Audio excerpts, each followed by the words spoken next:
Be minded, be watchful. So pagka ikaw ba ay nagiging watchful, ano ba ang ginagamit mo? Mata, di ba? So kapag may narinig kang kaluskos dyan sa bubong ninyo, di ba napapabangon ka at tumitingin ka, binubuksan mo ang ilaw? So when you are watchful, you are using your eyes. Alright? So nagiging kang alerto dahil inaakala mong merong magnanakaw sa inyong tahanan.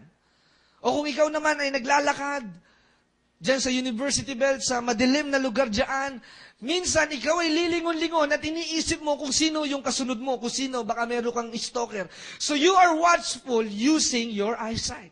Ang ginagamit mo para magiging maingat ay ang iyong paningin. At ang ginagamit mo din pagbasa sa mga text messages ay ang iyong paningin. Pastor, ba't ka ba laging mainit sa amin?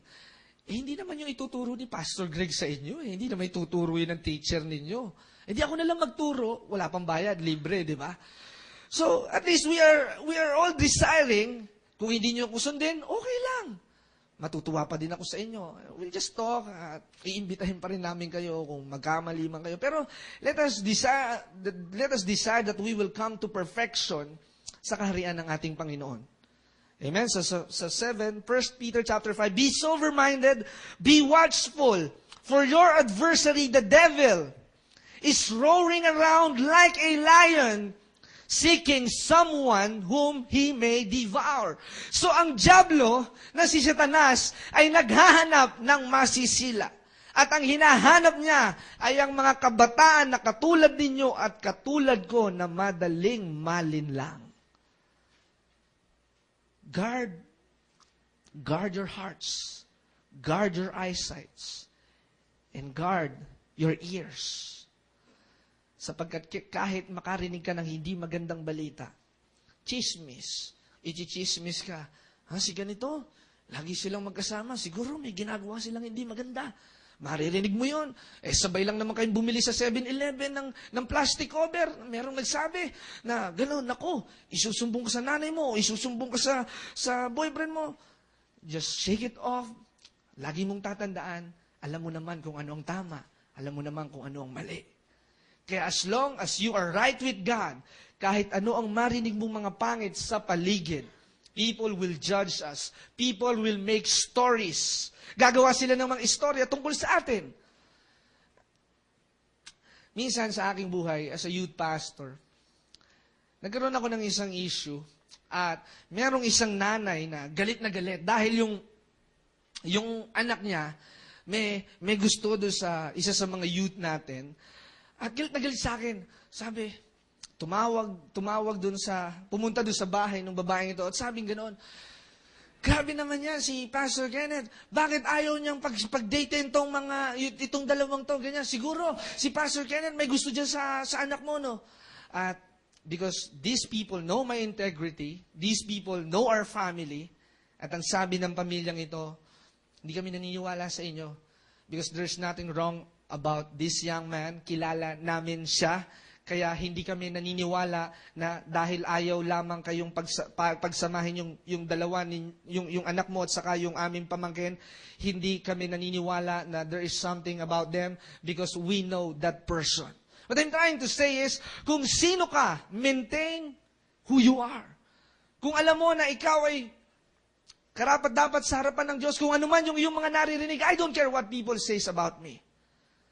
Minsan at nakarating sa aking balita yon, at ang akin lamang response ay natawa. Sapagkat ako ba ay maapektuhan? Ako ba ay matatakot? Bakit ako matatakot? Bahala silang magsabi ng mga kung ano-ano. Basta ang aking pinaninindigan, I am not here to please anybody else. I'm here to please the Almighty God.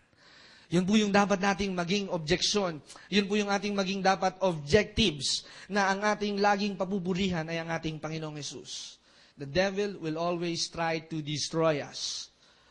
But the Bible says, greater is He that is in us than he that is in the world. Let us go quick. 2 Corinthians chapter 2, verse 11 and 2 Corinthians chapter 4, verse 4.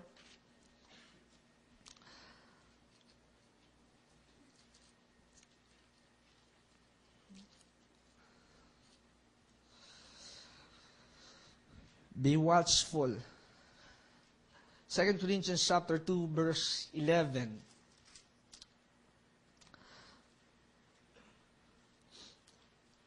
So that you would not be, or we would not be outwitted by Satan, for we are not ignorant of his designs.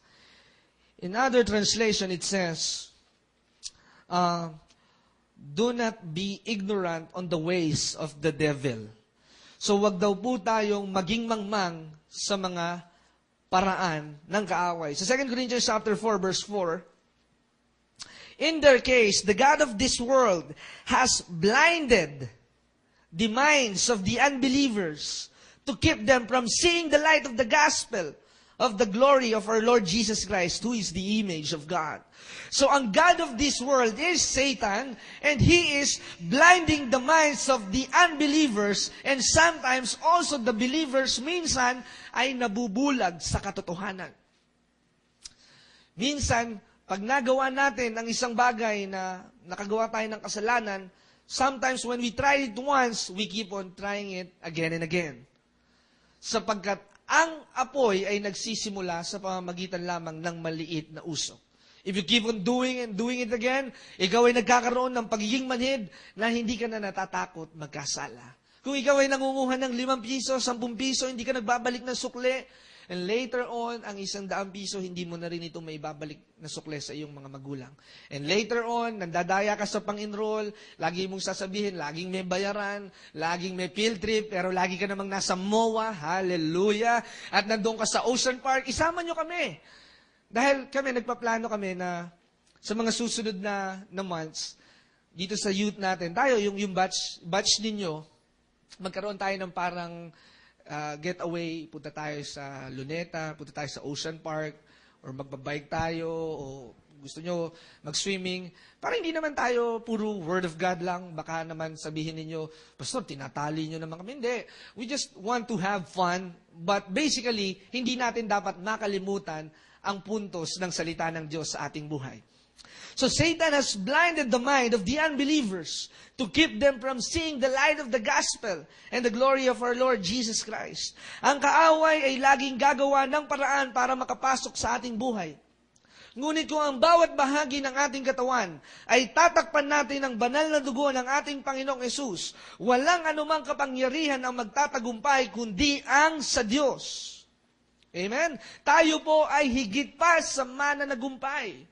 If you entertain the devil will take full control of your life. But if you resist the devil shall flee from you. Remember the